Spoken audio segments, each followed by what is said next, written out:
Assalamualaikum warahmatullahi wabarakatuh.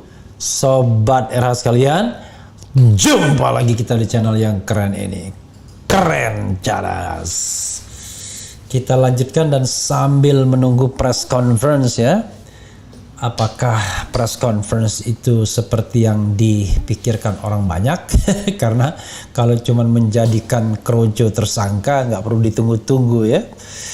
Orang yang ingin lihat adalah tentu yang dianggap mastermind, siapa otaknya, siapa dalangnya, siapa pelaku utamanya, itu yang ditunggu-tunggu. Kalau cuma sekedar orang yang diperintahkan karena anak buah atau orang yang disuruh karena bawahan, itu sih sebenarnya tidak perlu ditunggu-tunggu penersangkaannya.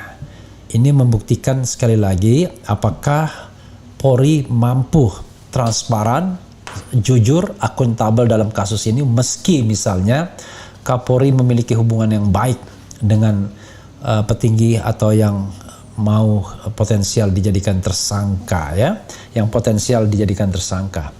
Ya, sahabat era sekalian, ini ada pernyataan ngeri-ngeri sedap ya dari IPW ya, Indonesia Police Watch, Sugeng Teguh Santoso, bahwa katanya IPW sebut Satgasus yang diketuai Ferdi Sambo sebagai geng mafia di tubuh Polri. Waduh, ini isu yang juga beredar ya sobat era sekalian. Tapi persisnya seperti apa coba kita bacakan. Tribunnews.com, Ketua Indonesia Police Watch IPW Sugeng Teguh Santoso menyebut adanya sebutan geng mafia di tubuh Polri. Geng mafia itu menurut Sugeng adalah satuan tugas khusus Satgasus yang diketuai oleh Kadif Propam nonaktif Ferdi Sambo. Sugeng menyebut geng mafia ini memiliki kekuasaan dan kewenangan yang cukup besar. Namun mereka menyalahgunakan keperuntukan wewenangannya tersebut. Menyalahgunakan peruntukan ya kewenangannya tersebut ya, kurang lebih begitu. Ini yang menjadi catatan saya, bahwa di dalam kepolisian diduga terdapat geng mafia yang memiliki kekuasaan yang cukup besar atas kewenangan yang diberikan, tetapi kemudian wewenang tersebut disalahgunakan.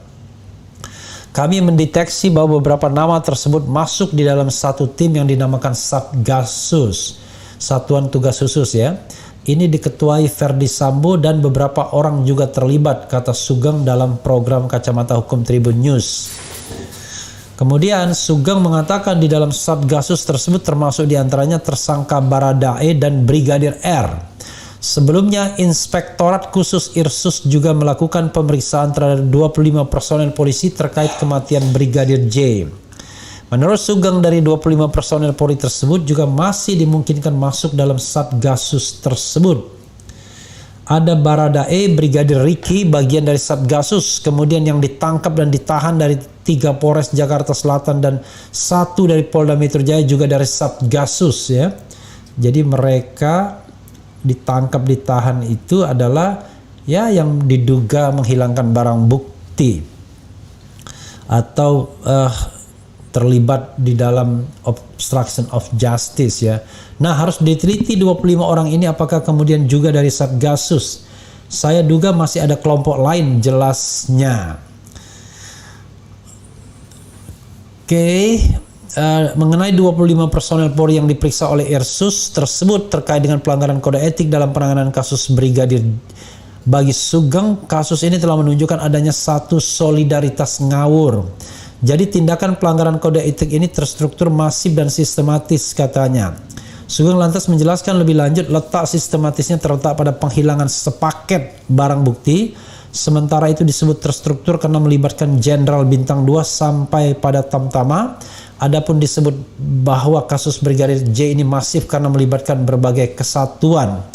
Jadi saya melihat sepertinya ada geng ini, dalam tanda kutip geng kejahatan di institusi kepolisian, tegas Teguh. IPW minta Ferdi Sambo dipidana jika terbukti tidak profesional ya. Oke, tambahan lagi. Diwartakan Tribun News sebelumnya, Sugeng meminta Polri agar mempidanakan Ferdi Sambo terkait ketidakprofesional dalam olah TKP kasus tewasnya Brigadir J. Sugeng pun menganggap jika Ferdi Sambo terbukti melakukan ketidakprofesionalan, maka menurutnya tidak cukup dihukum dengan proses etik, tetapi perlu adanya proses pidana. Penempatan Ferdi Sambo di Makobrimob adalah untuk melancarkan proses pemeriksaan Irsus, Inspektorat Khusus maupun tim SUS. Pemeriksaan saat ini diketahui adalah terkait dengan pelanggaran kode etik berat, yaitu merusak TKP dan menghilangkan bukti, pistol, proyektil, dan lain-lain. Dalam pelanggaran kode etik tersebut juga termasuk perbuatan pidana, yaitu melanggar pasal 221 KUHP obstruction of justice, pasal 233 KUHP menghilangkan barang bukti dengan ancaman 4 tahun ya, sebelumnya 9 atau 10 bulan. Yang 221. Selain itu, jika Ferdi Sambo juga terbukti untuk menyuruh orang lain untuk mengambil CCTV terkait kasus ini, maka dapat dipidanakan dengan pasal berlapis, bahwa bila terdapat juga perbuatan menyuruh mengambil CCTV yang bukan miliknya, maka dapat juga dikenakan pasal 365 KUHP pencurian ya, jungto pasal 56, ancamannya 6 tahun penjara jelasnya.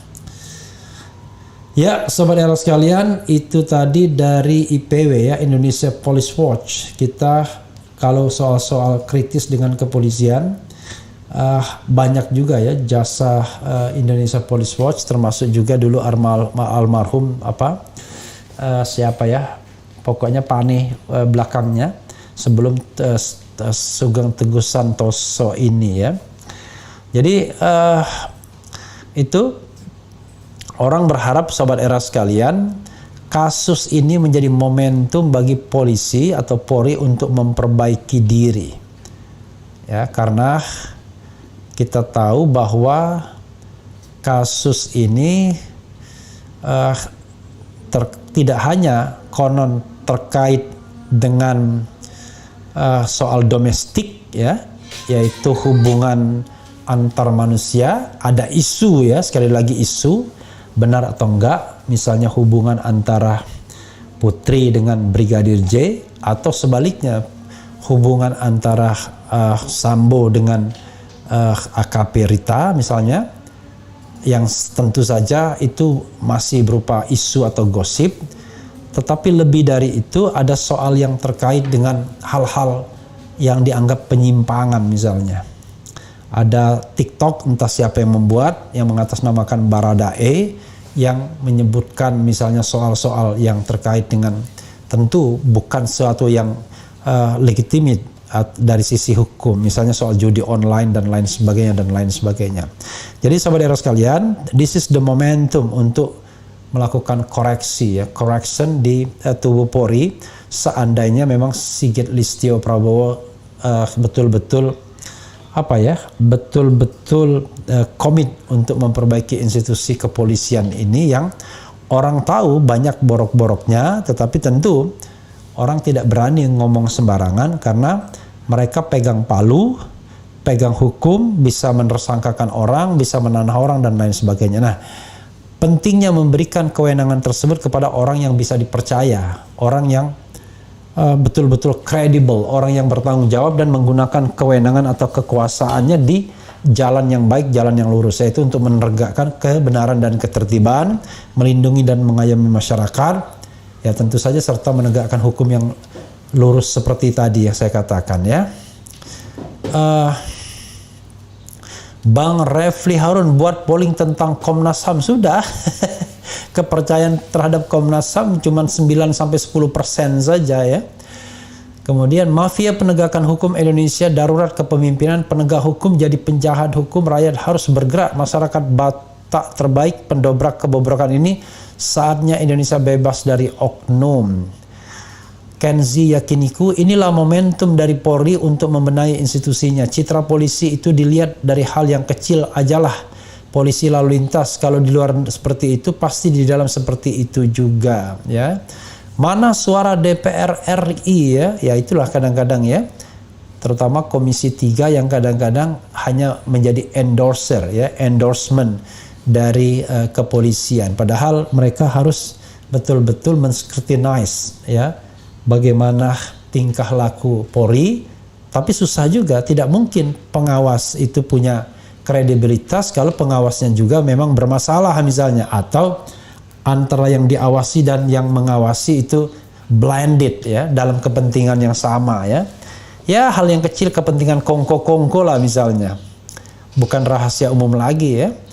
DPR sering difasilitasi misalnya kalau seandainya ada kegiatan-kegiatan oleh institusi kepolisian ya, entah fasilitasi apa, ya minimal fasilitasi pengamanan. Makanya kadang-kadang joke-nya kalau counterpartnya polisi aman itu kalau Komisi 3, tapi kalau counterpartnya yang lain ya agak susah juga. Jadi ini harus kita bicara on the right track ya, perlakuan itu harus sama untuk semua hal ya, jangan bergantung kepada hubungan yang simbiosis mutualistik ya. Kemudian masih nggak paham komisi itu apa. Kemudian ada yang lihat M-Patra lulusan Inggris enggak? I don't know exactly ya, karena biasanya YLBHI itu mendapatkan chevening ya rata-rata dari Inggris ya. Mereka mendapatkan kalau tidak chevening Fulbright. Jadi beberapa orang mendapat chevening, beberapa Fulbright ya. Saya mendapatkan Fulbright tahun 2006, 2007 selesai saya ya. Tapi kalau orang lihat namanya yang pasti nggak nemu karena nama saya ubah ya. Nama Refli itu panggilan, Harun itu nama ayah ya. Tapi nama asli saya ya agak mirip juga tetapi tidak persis sama ya. Oke. Semoga KM50 segera terbuka, amin. Pak Sambo terus terang aja lah, jangan kalah sama lampu Philips. Terus terang ya. Refli Harun, Pak Refli Harun, kapan bahas tentang korupsi dan koruptor? Oke, Alif Bata. Ini Alif Bata yang mana ya? Apa gitaris itu? Sering juga saya bicara tentang korupsi dan koruptor, tetapi ya tergantung juga animo sobat era sekalian. Kadang-kadang tidak semua masalah itu animonya baik besar ya. Jadi kalau kita sebagai komunikator tentu kita memilih topik yang animonya besar, tapi kalau animonya kecil agak susah. Saya termasuk orang yang suka membicarakan tentang korupsi ya. Pernah juga membuat misalnya video tentang pengajaran konstitusi yang judulnya adalah CLBK ya, cara lo belajar konstitusi. Tetapi kadang-kadang kalau tidak based on cases, tidak ada didasarkan pada kasus, memang penontonnya nggak banyak. Nah itu juga menjadi persoalan. Tapi mudah-mudahan lah nanti semakin hari kita semakin aware sehingga perlu bahwa materi-materi penting itu bagi kehidupan kita, perbaikan kita di masa datang. Artinya makin banyak orang yang mau informasi yang baik, tidak hanya informasi hahaha ya, atau terkait dengan klinik dan lain sebagainya, terkait dengan gosip-gosip dan lain sebagainya. Karena kalau misalnya yang lebih tertarik yang begitu, masyarakat kita memang belum bisa maju kalau begitu ya, belum bisa diajak berpikir cerdas, masih diajak sensasi ya, sesuatu yang sensasional. Oke. Kasus belok kiri belok kanan nggak selesai-selesai kayak sinetron ya, Teletubbies. Lama-lama penjara dan polisi itu sama derajatnya, hanya beda seragam. Kemudian saya doakan tambah banyak viewersnya, amin. Amin ya robbal alamin. Bang Era undang Profesor Suteki dong. Ya boleh, tapi Profesor Suteki itu dia ada YouTube sendiri sobat era sekalian ya. Jadi kalau mau nonton Suteki ada di YouTube-nya. Dulu awalnya belum ada, tapi banyak sekali narasumber yang bikin YouTube sendiri sehingga tentu dia lebih lebih mendahulukan YouTube-nya.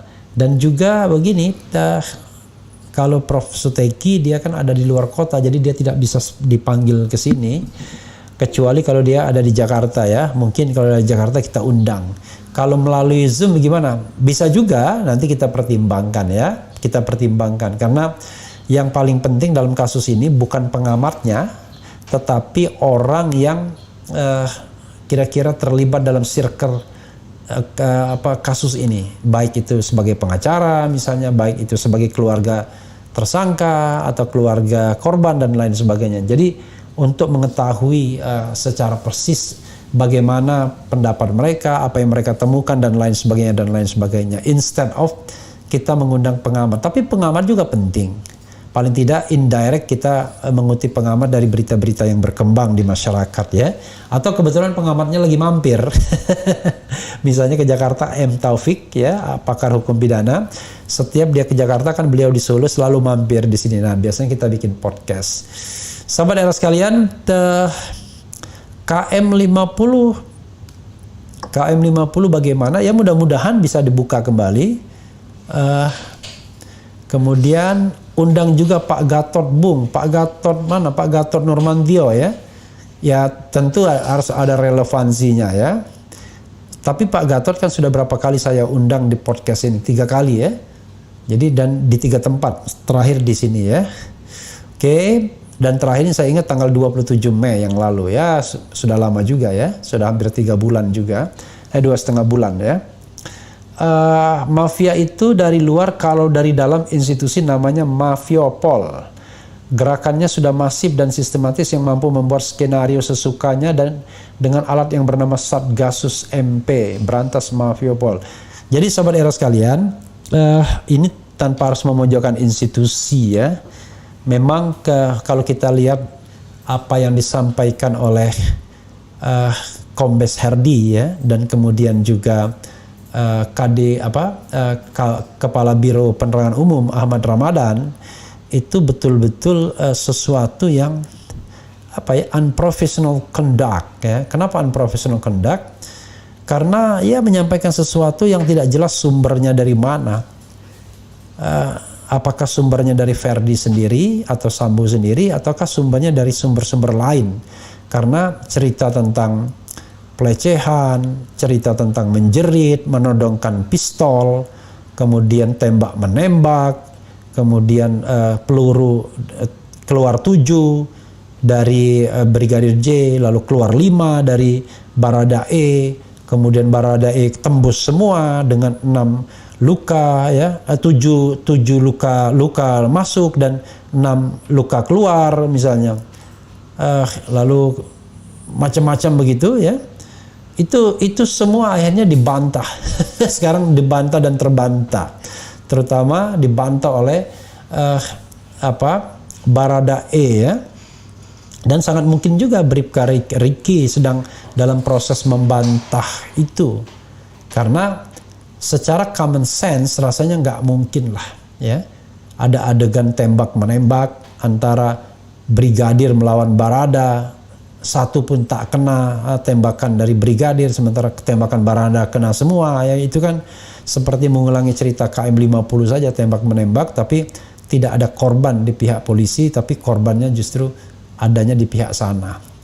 Jadi sobat era sekalian, hal-hal seperti ini kan sebenarnya memprihatinkan. Cuma kan kita nggak bisa ngomong kecuali kalau ada momentum seperti ini, di mana pihak Polri barangkali tidak sedang kompak, dalam tanda kutip tidak kompaknya. Karena ada unsur yang menginginkan penegakan hukum yang sesungguhnya, ada unsur yang ingin mempertahankan apa yang menjadi status quo ini. Nah, sekarang pertanyaannya, tarik-menarik itu terlihat kan? Bagaimana kemudian sang jenderal kemudian berada dalam sebuah pusaran. Makanya istilah inilah.com itu thriller. Waktu malam mau menempatkan atau menahan atau menangkap, bahkan untuk menggunakan istilah menahan, menangkap pun ada resistensi misalnya, sehingga digunakan istilah ditempatkan di tempat khusus. Kira-kira begitu ya.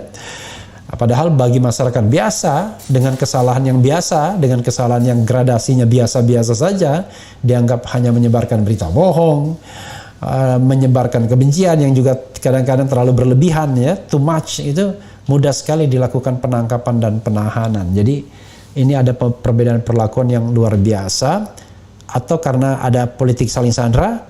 Nanti kita akan bahas lagi bagaimana pernyataan kembali Presiden Jokowi agar jangan ditutup-tutupi kasus ini. Jadi itu mudah-mudahan perintah bagi Kapolri Listio Sigit Prabowo untuk tidak ragu-ragu lagi dalam melakukan penindakan kepada siapapun orang yang mau merusak institusi Polri. Ingat, yang merusak institusi Polri itu bukan para pengkritik, ya kan? Para pengkritik itu tidak pernah merusak institusi Polri. Yang merusak institusi Polri itu adalah Polri sendiri dengan kelakuan-kelakuan, dengan perbuatan-perbuatan yang melanggar hukum. Ada yang ditemukan narkoba, ada yang misalnya masalah yang terlibat dengan asmara, terlibat dengan pemerasan, bahkan dengan pembunuhan dan lain sebagainya. Nah, perbuatan-perbuatan seperti itulah yang merusak citra Polri. Bukan mereka yang mengkritik, karena mereka yang mengkritik itu memberikan masukan agar Polri jauh lebih baik, TNI jauh lebih baik, Presiden jauh lebih baik, institusi negara lebih baik. Jadi sekali lagi, Sobat Era sekalian, musuh kita bersama adalah ketidakbenaran, ketidakjujuran, pelanggaran-pelanggaran hukum, penyalahgunaan kewenangan, kekuasaan, dan lain sebagainya. Bukan orang-orang kritis, sekali lagi. Bukan orang yang kritis dengan kekuasaan, orang yang kritis dengan pemerintahan, orang yang kritis dengan TNI, dengan Polri, dan lain sebagainya. Karena kita ingin presidennya baik, hebat, ya kan, jujur, amanah, TNI-nya juga begitu, Polri-nya juga begitu, plus institusi lainnya semua begitu, sehingga negara ini menjadi negara yang baldatun thayyibatun warabun ghafur. Itu maunya kita semua, ya. Oke.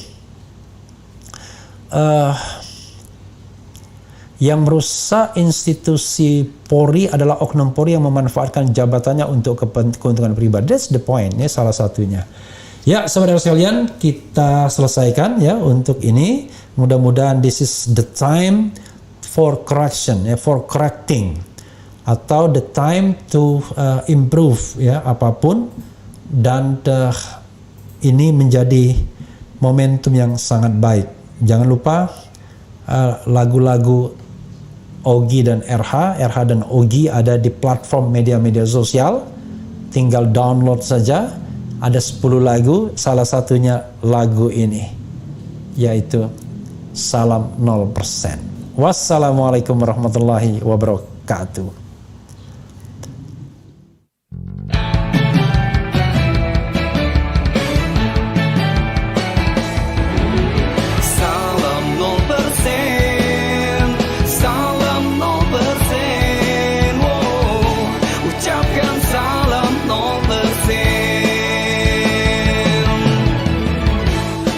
Matahari demokrasi masih bersinar di negeri ini. Salam bagi lahirnya pemimpin, pemimpin jujur, pemimpin amanah. Hapus ambang batas, yuk sekali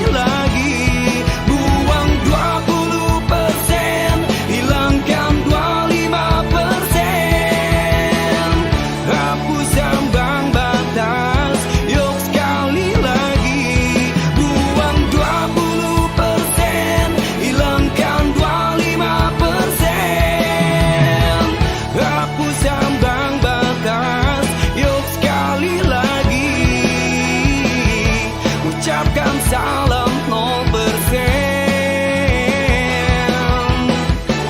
Semoga Tuhan merestui. Semoga Indonesia diberkahi. Salam 0%.